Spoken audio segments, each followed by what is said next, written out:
Muy buenas noches, mi nombre es Rosemary y estoy desarrollando el video número 5. Este va a hablar de las sanciones tributarias y sus reducciones en Costa Rica. Se van a desarrollar varias preguntas de la consigna. La primera es explicar cuáles son las situaciones que generan una infracción tributaria. En la lectura se hacen dos distinciones entre las situaciones que se presentan generalmente. La primera es por incumplimiento y la otra es por fraude.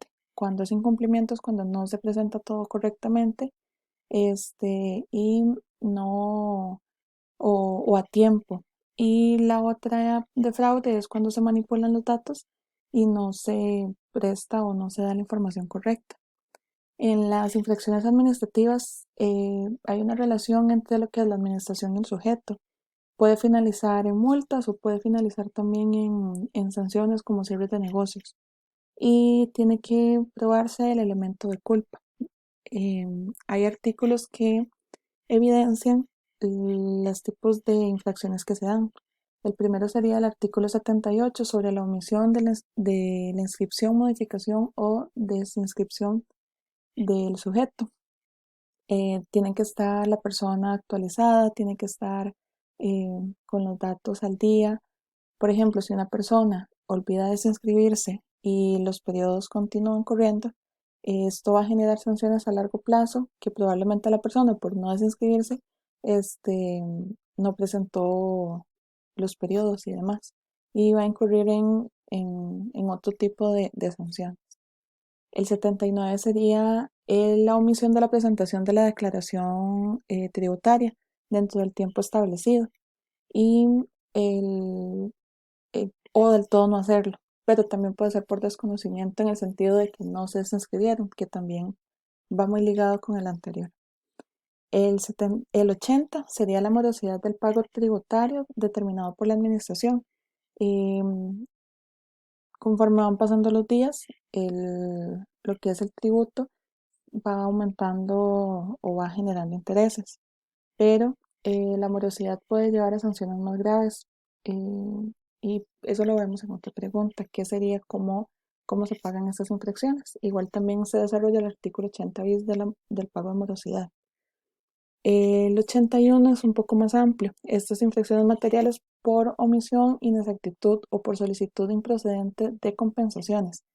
Este es muy grande. Este habla de la omisión de las presentaciones de autoliquidaciones cuando los presentan en el programa que da Hacienda y omiten, pasan la declaración. También cuando presentan declaraciones inexactas, eh, inflan datos, o, o solicitan devoluciones de periodos anteriores que no proceden. También devoluciones de tributos o de cada tributo, perdón, y no proceden o son muy grandes o los montos son muy altos y las devoluciones no proceden. O se inventan datos dentro de las presentaciones para pues bajar un poco lo que es la declaración del impuesto. Entonces, si se llega a probar que alguna de estas situaciones se da, se tienen que aplicar multas sobre este artículo.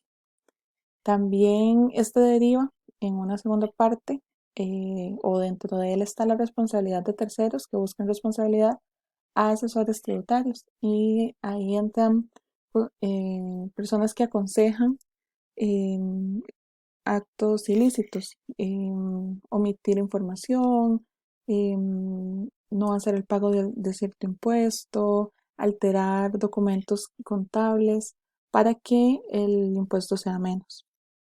El 82 habla sobre la resistencia a las actuaciones administrativas de control. Em, y este va un poco a no aceptar cierto tributo o no facilitar el accionar de las entidades administrativas. Y eh, va muy ligado a los anteriores, de no presentar lo que se le solicita, poner resistencia por tal vez no estar de acuerdo, y va un poco por ahí. o por ejemplo, se le solicita información y no la facilita.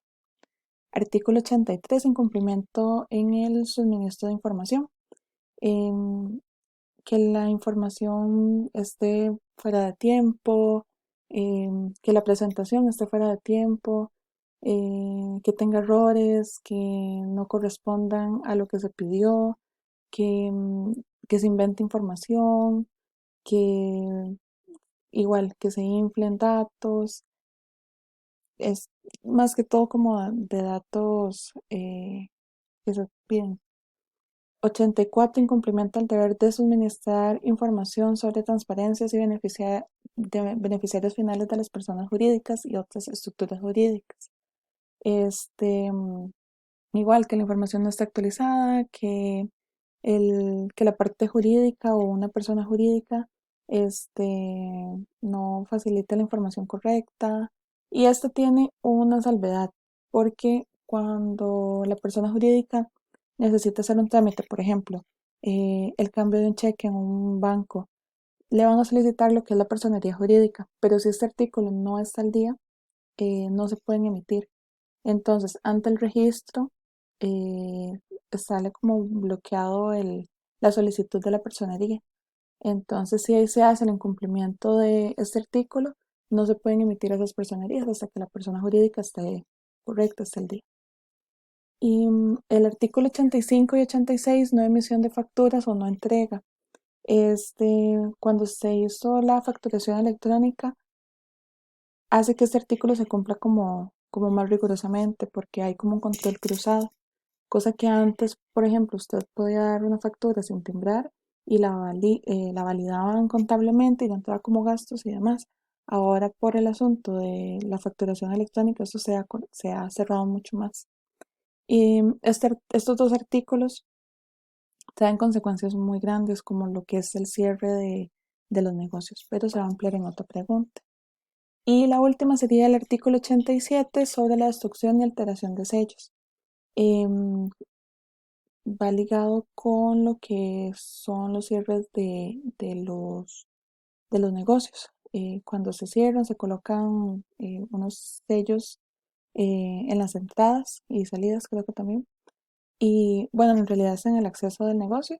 Y si hay ruptura de estos para poder abrir el negocio nuevamente y sin haber solucionado la situación por lo que lo llevó al cierre, se aplicaría sanciones sobre este artículo. La pregunta número 2 es explique cómo se calculan las infracciones. Eso va a depender del artículo.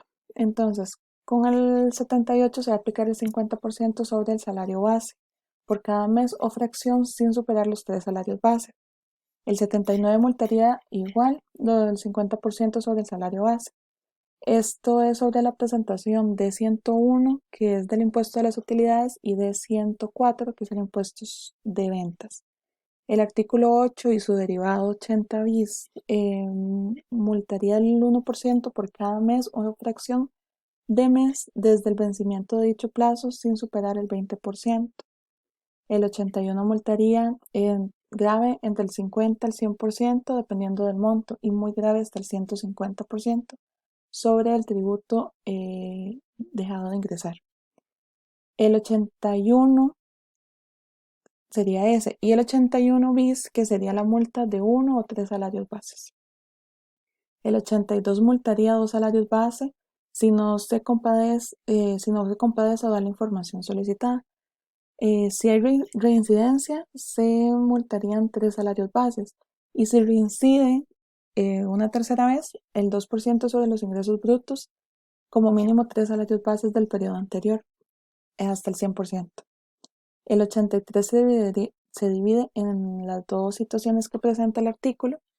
La primera sería el 2% sobre los ingresos brutos del periodo anterior, mínimo serían 3 salarios base. Y la segunda situación sería el 1% sobre el salario base por cada registro incorrecto. La multa del artículo 84 sería 2% sobre la cifra del ingreso bruto del periodo del impuesto anterior y como mínimo serían 3 salarios bases.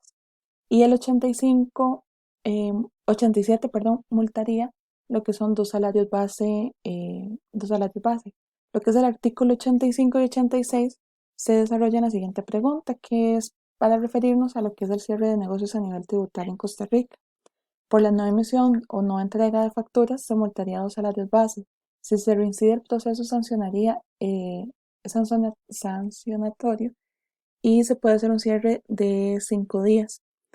También se puede cerrar la cadena de negocios por morosidad persistente y la no entrega de las declaraciones. Eso, en resumen, sería que el negocio no está en regla. Si el negocio no está en regla, inmediatamente se hace el cierre del mismo, hasta que las personas dueñas del negocio se hagan responsables, paguen los tributos y pongan todo al día. En la siguiente y última pregunta es cómo se aplicarían las reducciones de las sanciones administrativas. En eso solamente se aplica para el artículo 78, 79, 81 y 83. Serían tres situaciones. El 75% sobre la sanción, si el sujeto busca hacer el arreglo de forma espontánea, sin necesidad de que se le esté notificando. Y se le agregaría un 5% si paga de una vez para subsanar la deuda. El 50% si el sujeto va subsanando el error. También se le agregaría un 5% este, si subsana o si paga en el momento de subsanar. Este 50% aplicaría para el sujeto, pero en este caso sí se le notificó, si se le hizo llegar pues la falta. Y el 25% es si el sujeto acepta los hechos, traslada los cargos y pasa un plazo para impugnar la resolución. También se le sumaría un 5% si si paga en el momento de subsanar. Esto sería toda la presentación y de la última lectura del curso. Muchísimas gracias por todo y espero que haya quedado todo claro.